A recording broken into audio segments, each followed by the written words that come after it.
Welcome to Uncommon Sense, where we do our best to make it common again. I'm your host, Adrian Alquist, and today I am joined with a very special guest. I really do say that every episode, but today I'm joined with Joe Grabowski, and Joe is the head of the Southeast Pennsylvania Chesterton Society. Is that correct? Correct. Nice. Yep. And so he's a very well-educated Chesterton fan, and for our purposes today, also well-educated on talking about distributism. Is that also correct? Would you say? Yeah, that's certainly my chief area of interest in the Chesterton world. Yeah.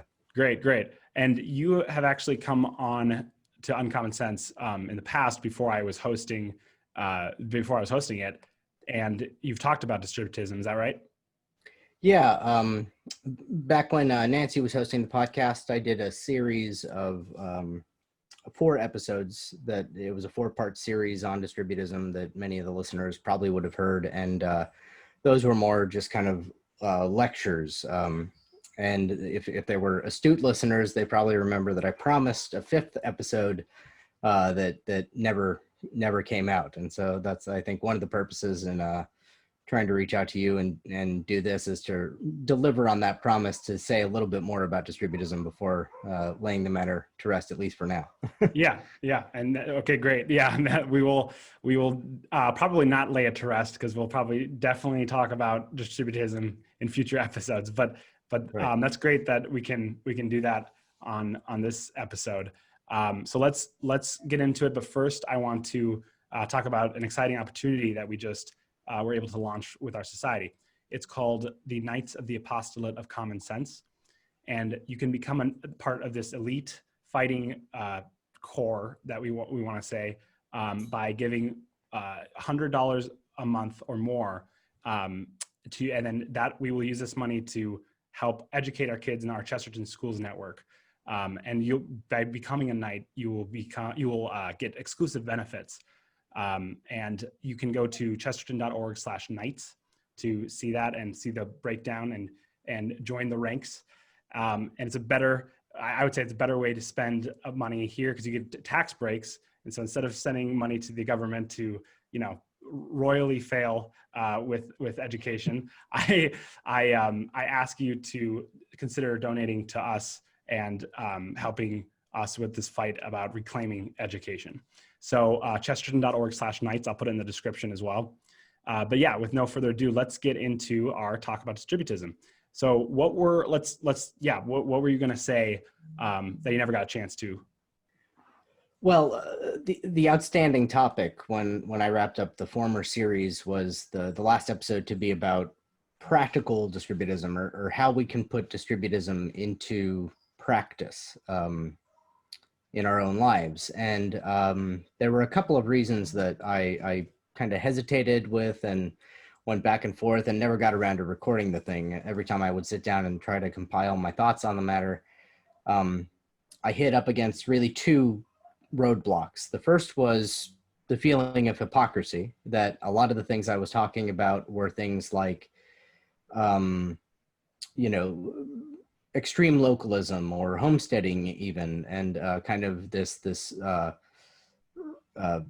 absence in presence, or secession in place, as has been one of the terms that's used to describe, for example, the Benedict option by Rod Dreher. And I don't live that life. I'm very much part of the rat race of typical corporate America. Granted, I work in the nonprofit world, but we have to deal with realities. And so that was one of the things that was holding me back on that. And the other was, frankly, that I began to think that the only actual answer to that question, which I think we'll talk a little bit more about why I say this, is how do we put distributism into our day-to-day lives, is we can't. And what I mean by that is that distributism is a social philosophy. It's not something that the individual or even the family can do. It needs to be a community effort. And really, if we're speaking most truthfully, it needs to be a state effort. It needs to be an effort of the entirety of the populace. And I think that my focus has sort of shifted in terms of distributism toward that end, toward how do we try to enact the sorts of policies that would be necessary as the prerequisites to a more distributist order. So that So was if you were, if rather than asking as a, a member of a family, how do I enact distributism? It's more like how, as a government official, can I institute distributist laws and values, right? or what kind of what kind of politician would I want to do that? Those are the decisions that we need to make. Or of course, by all means, any Chestertonians out there that want to run for office, Yeah. they'll likely have my vote. But I guess the point is, distributism, when it boils down to it, it's based on a very simple premise: the widespread distribution of property. You can't, apart from being Robin Hood and going out there and taking property or something, you're not going to accomplish that yourself. You can more usefully utilize the property that you have, which is probably not truly private property in the sense of, unmortgaged property that you're landed on in a secure way. And so we have a long road to get there. And so we need to focus kind of on the bigger picture of how a community would come together and begin to push us towards the ideals of distributism that Belloc and Chesterton elucidated. Okay. Now, can you be more specific? I definitely am a newbie when it comes to stuff like distributism. I mean, I know the general idea, and I can relay it to someone, if someone is asking, but I don't know how much detail I could go into. So could you expound on that at all? Sure. So once again, the basic premise of distributism, it grows out of really a very small mention of the matter in Rerum Novarum, the 1891 encyclical by Pope Leo XIII, that the state has one particular prerogative of justice, which is called distributive justice. And that's the justice that ensures that the community as a whole, and particularly the state authority as representing the community, does justly towards the members of that community and ensures that they have what is their due. And Leo goes on to expound that one of the best safeguards of this, one of the best ways of achieving that kind of justice that is called distributive, is through the widespread distribution and the absolute protection of private property. Okay. Not merely just respecting private property, though, but also he says the law should favor as many as possible of the people to become owners. And bear in mind, when he uses the term owners there, he's speaking in a 19th century idiom where it was commonplace to speak of owners versus labor, right? These were sort of the two classes famous for Marx's discourse, but it wasn't just Marx who kind of tended to speak about things economic in this way. So it's definitely not the distribution of goods, and that's where it's completely different from communism, even though the term really it harkens to that idea. But that's the vast difference, right? Exactly. Yeah, you're not talking about redistributing the wealth generated by an economy, but rather giving people the necessary capital. As Chesterton famously put it, the problem with capitalism is that there are too few capitalists, and giving people as individuals and families their own capital on which they can work in order to derive profit and generate wealth, rather than simply going into sort of the contract labor model that was beginning to predominate at the time because of the Industrial Revolution and the factory systems and things like that. So that's your basic overview of what distributism is. It's a very simple idea, but hard in the achieving, as Chesterton famously said of distributism in particular. The Christian ideal has not been tried and found wanting; it's been found difficult and left untried. Yeah, that's a good way of putting it. It's that difficulty factor that we run into. Right. Okay. So yeah, as I know that after the Rerum Novarum, after Pope Leo's encyclical, that kind of spearheaded Catholic social teaching, right? Yes. Yeah. And so we sometimes use distributism to mean Catholic social teaching. Is that kind of correct, or is Catholic social teaching broader and distributism would fall under that? What would you say about that? It would be an interesting and difficult Venn diagram to draw, and Sure. it would in a way be a Venn diagram of puzzle pieces that sort of overlap and sort of don't. I do not regard them, and maybe I might be in a minority of sort of distributist thinkers. You will sometimes see it presented this way, as though they are coextensive and coterminous ideas, Catholic social teaching and distributism. I would say a few things to that. First of all, there are a lot of things on which distributism is essentially silent that Catholic social teaching speaks very directly toward. The moral issues that are issues of a social order, things like euthanasia or abortion, etc. Not that distributists don't have ideas about that, but it's not really intrinsic to the distributist thesis. And secondly, I think that we have to be very careful in separating those two, because I think that the magisterium has remained a little more open to different ways of trying to implement what the church has tried to give as guidance in this regard. And as I said, the distributist thesis is based on kind of one sentence in the first encyclical Rerum Novarum.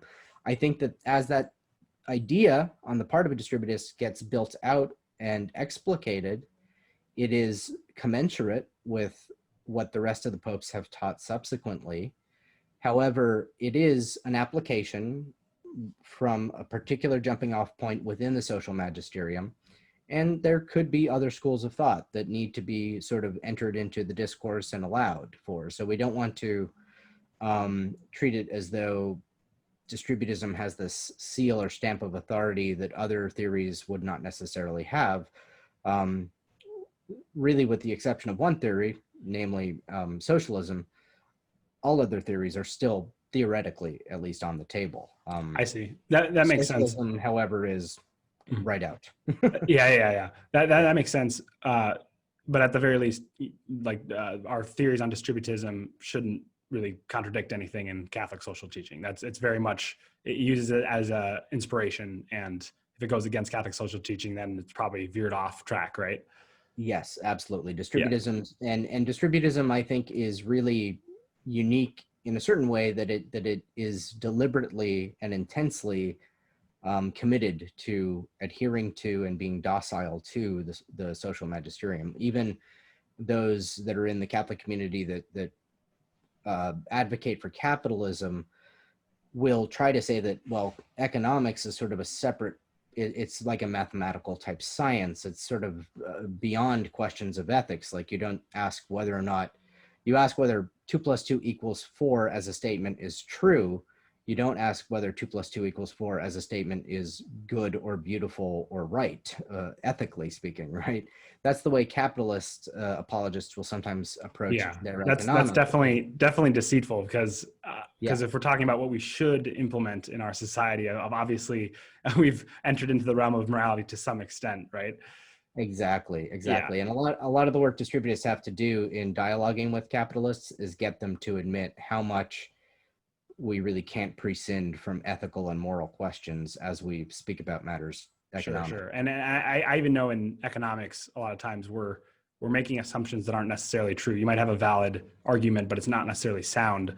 For example, if they assume that in your model you have rational consumers, a lot of times we don't act rationally. We're definitely irrational. So there's that hurdle as well. Like if you're dealing with math and you have an incorrect assumption, you can prove something that's not true, right? Exactly. Yeah. Cool. So okay, that's pretty clear. Do you want to move? Did you want to have anything else to say about what you were going to say last time? No, I mean this gets us into it. I think I'm at least delivering on that promise that I made to listeners to try to explain the challenge. Again, I would say what it boils down to is that the challenge for putting distributism into practice in our lives is by becoming socially and politically engaged in order to try to bring about a society built in the vein of justice that the distributists and Pope Leo were advocating for. Gotcha. Cool. So here's, I wanted to talk about the virtual conference that we had this summer, the Chesterton Cure. And if you're a member, you can go actually watch the conference and the talks that we had on your member dashboard.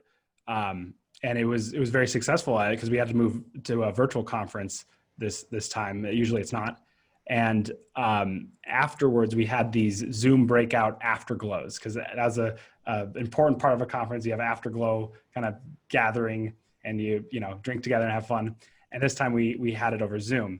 And Joe led one of the afterglows. He led one both nights, but it was a separate Zoom room, and the topic was to be distributism, right? Yes. Yeah, and it was very popular. I remember it lasted till 3 a.m. Is that correct? 3 a.m. on the East Coast. Yeah. So yeah. Oh man. That's when I went to bed. Yeah, I know. That's really awesome. I wanted to because I couldn't be there, and I wanted to know about some of the questions that came up or some of the conversations that you had that night. Sure. Well, a lot of it dealt with some of what I think are the perennial bugbears of those that are skeptical of distributism. Namely, is this a philosophy that adapts well into the modern context, really the postmodern context, the digital context? Can we speak about the sort of mass scale production and the economic growth that we see nowadays? Would distributism work as a model for that?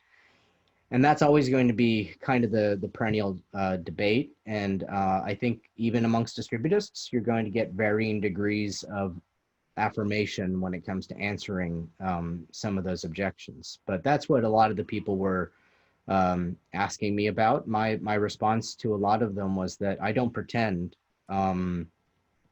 that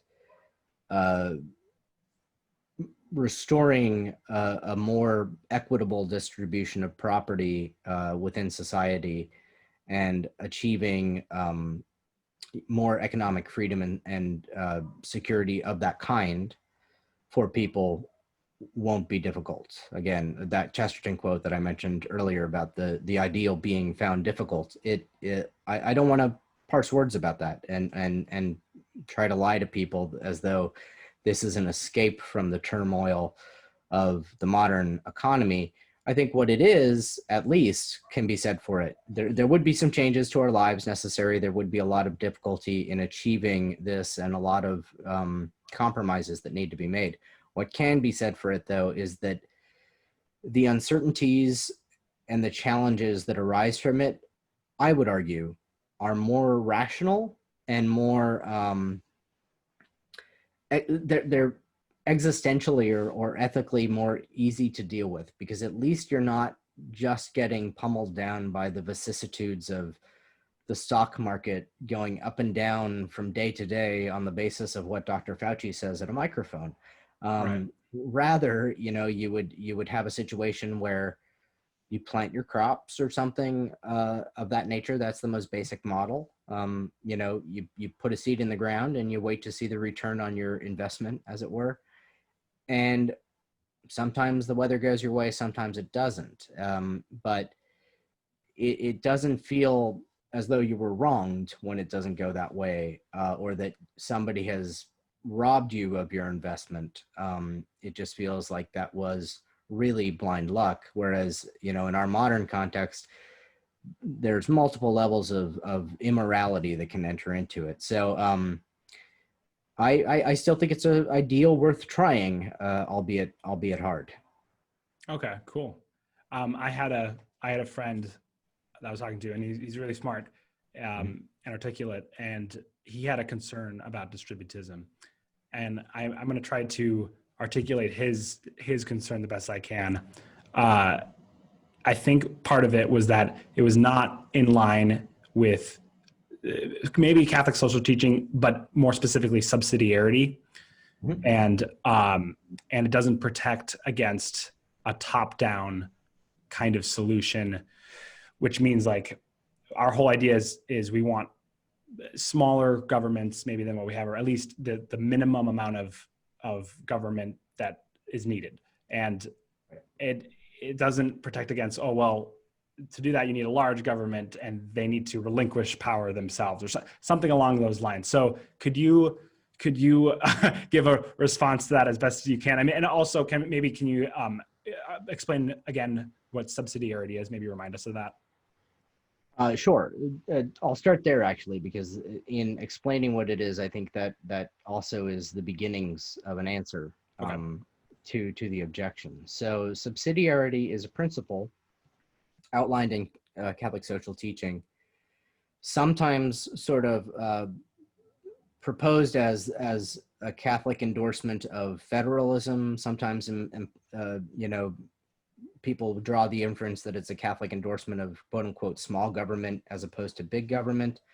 What I'd like to say is it's really a model of right-sized government. And what the right size of government is will depend on what you're asking of government to do.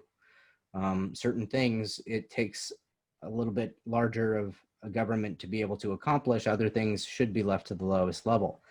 The primary principle of subsidiarity got elucidated by Pope Pius the 11th, and it was the idea that it's a positive evil for an order of authority at the higher level to take away the rights and prerogatives of a lower level of government or authority that is able of accomplishing those things. So he said that this is a usurpation, it's inappropriate, it's wrong. He called it, in fact, as I said, an evil for them to do that. However, the important thing to note, I call that the negative valence of the principle of subsidiarity.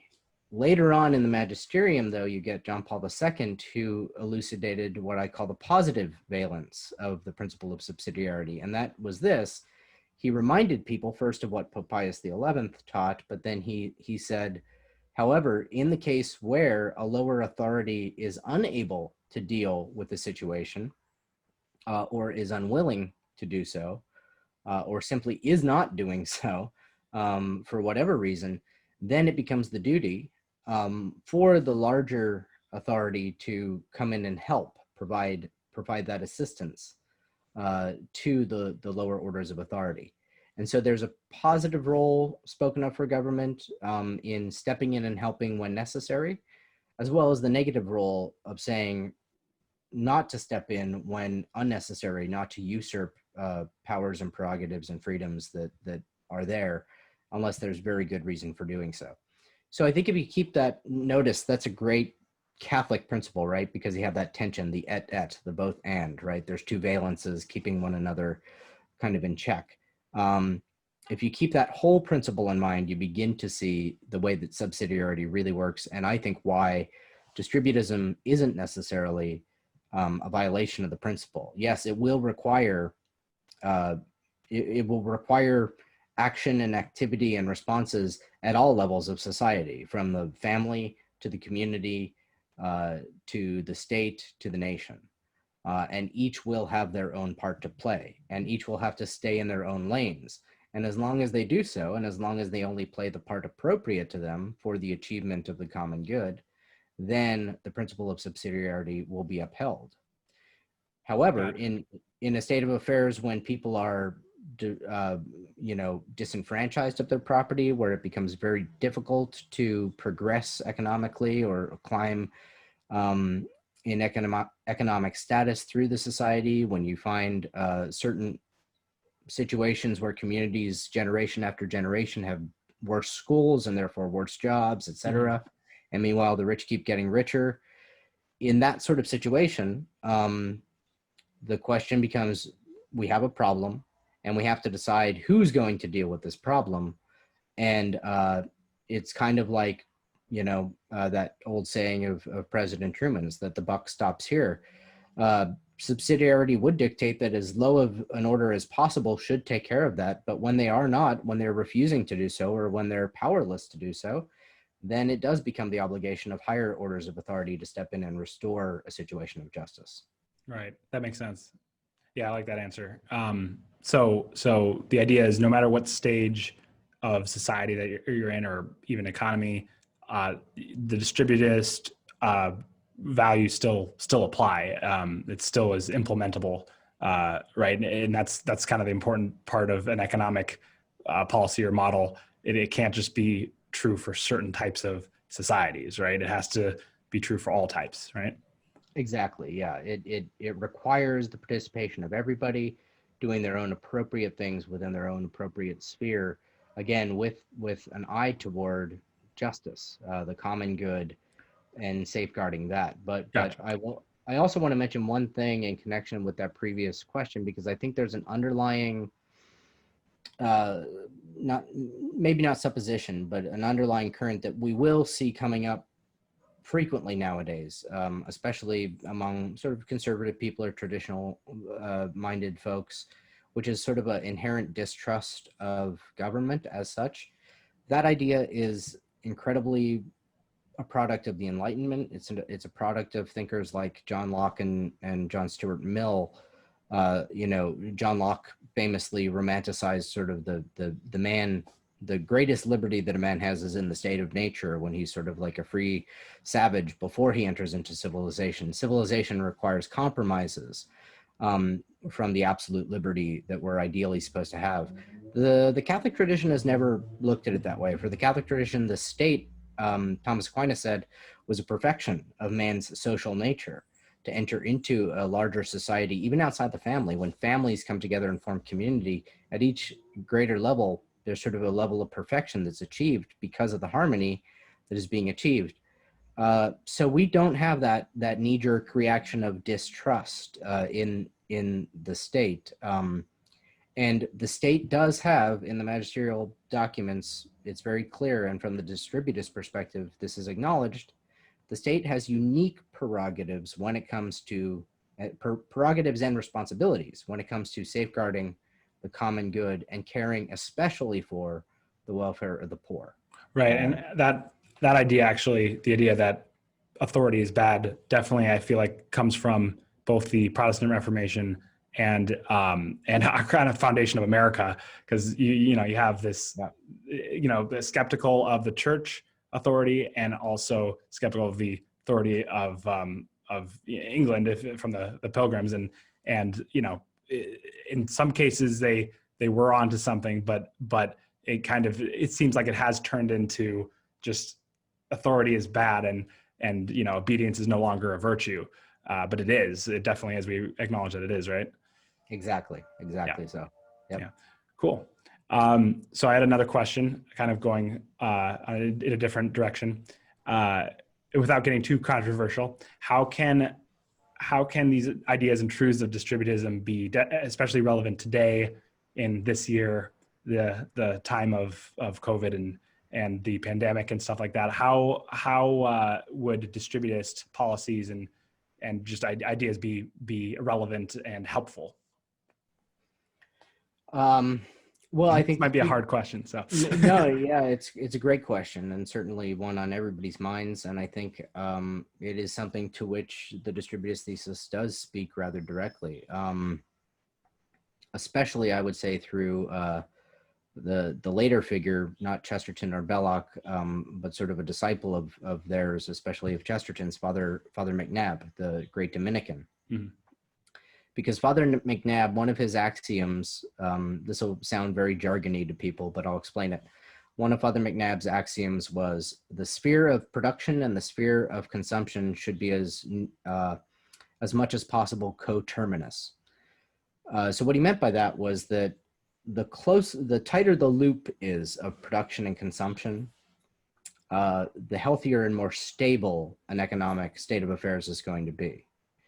And I think, frankly, that's just intuitive. And if we look at so many of the problems that people will worry about nowadays, it comes from these very vast and broad networks of supply chains and distribution of goods and transporting them from place to place. And to get to the COVID question in particular, well, there are pandemics spoken of before the modern world, but they weren't really pandemics. In the same way that, arguably the global flood in biblical times. You said not to get too controversial. So this one's probably Fine. poking a bear, but whatever. Well, To a lot of and then scripture obviously scholars, the bubonic plague was pretty bad.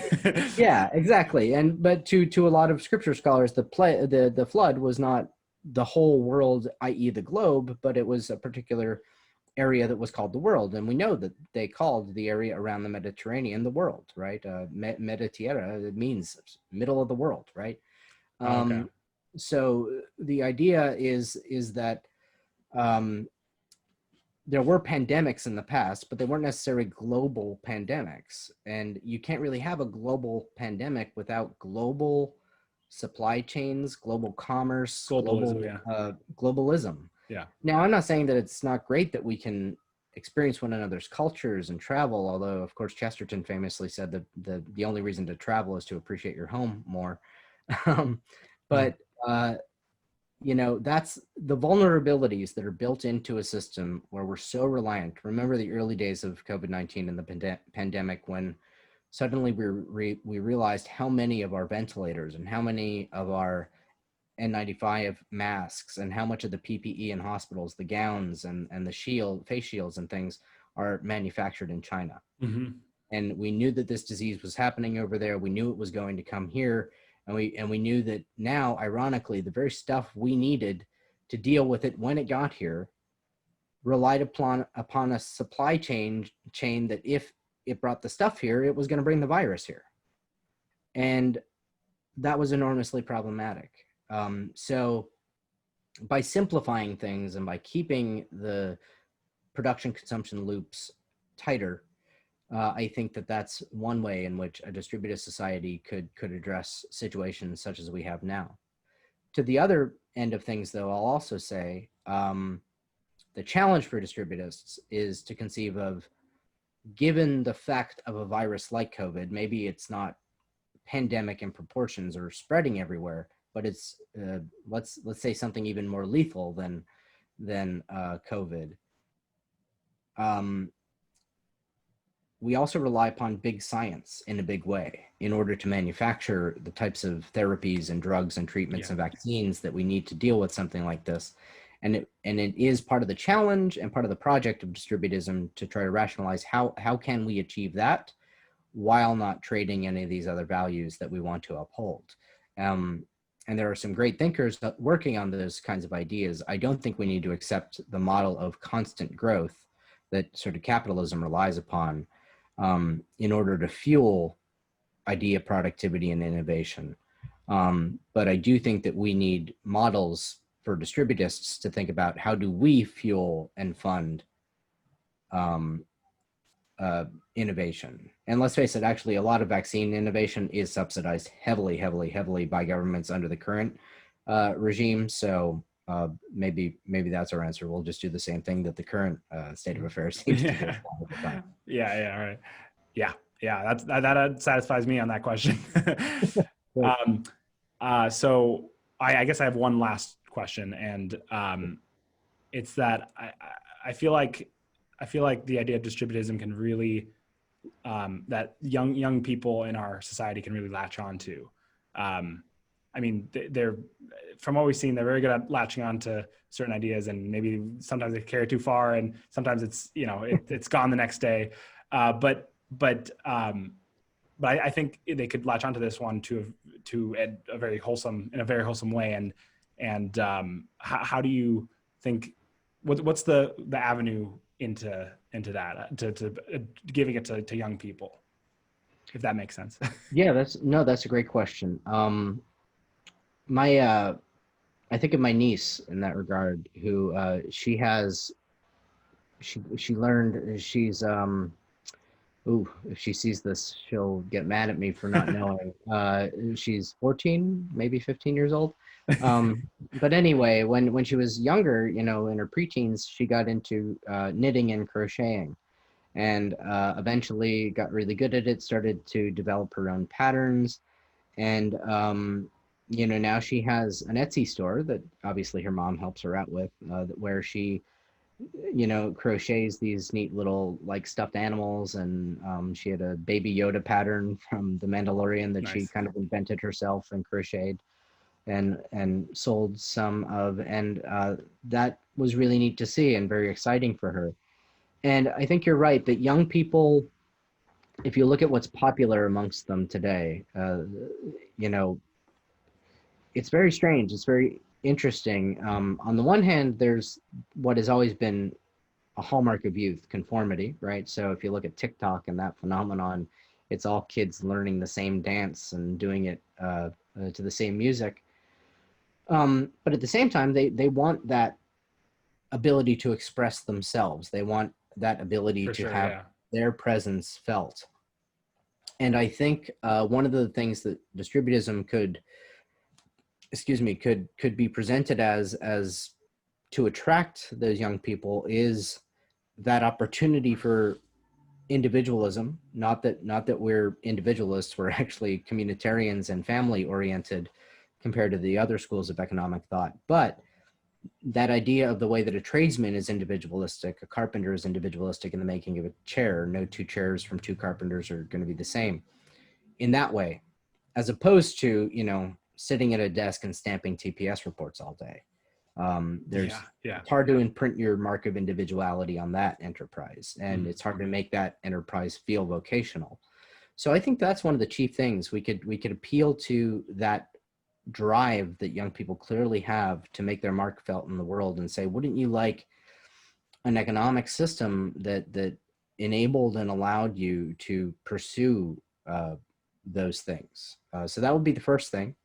Um, Again, though, we would want to always guard against that sense of individualism that is about entitlement and about freedom from norms and mores and values, because the to go back to my former example, the carpenter making a chair.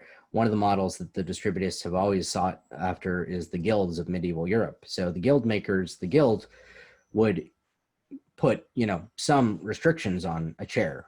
For example, it couldn't be one-legged, or at least if it did have one leg, it had to be of a certain thickness such that it functioned as a chair. Right. So you need some norms, otherwise things go haywire. And so we would also need to restrain a little bit that willfulness that I think is inculcated in young people today. And so that doesn't necessarily appeal to young people, but it might appeal to their parents, that distributists actually distributists make the question of morals and what is right to do a primary question. And I know there's a lot of people who worry about what their sons or daughters are going into as far as careers and jobs and trades, whether or not it's right for them to be doing that. And in a certain way, the modern economy doesn't let you ask that question. Well, come on board with distributists, because we prize that question. We think that question is primary. Yeah. Yeah. I agree. Yeah. Cool. Yeah. That's awesome. I have no more questions. I Great. think that I know everything there is to know about distributism. Well, let me know in a couple weeks' time when you look in the YouTube comments if that remains the case. In my experience, this is definitely one of the most contentious issues within Chestertonian circles, and I love it for that, though, because we do a lot of arguing without quarreling at the Chesterton conferences because of it. Yeah, no, that's awesome. Good-hearted quarreling though, or debating. Arguing, never quarrel, always argue. Chesterton says, never let a quarrel get in the way of a good argument, right? That's right. That's right. Yeah. Well, thank you for coming on and finishing the discussion on distributism, even though we're going to probably have more. For those who want to learn more about Joe, I encourage you to visit his website. I'm gonna put his website in the description of the YouTube video. And lastly, I want to say, check out maybe becoming a knight. Go to chesterton.org/knights. If it's too expensive for you, obviously we totally understand. You could also get a membership if you're not a member, and that's only $5 a month. And there's a ton of content that comes with being a member. And at the very least, you can also always support us by following us on social media, on Instagram, and subscribing to our YouTube channel. And yeah, that's thank you guys for watching, and thank you, Joe. And until next time, help us to make uncommon sense more common.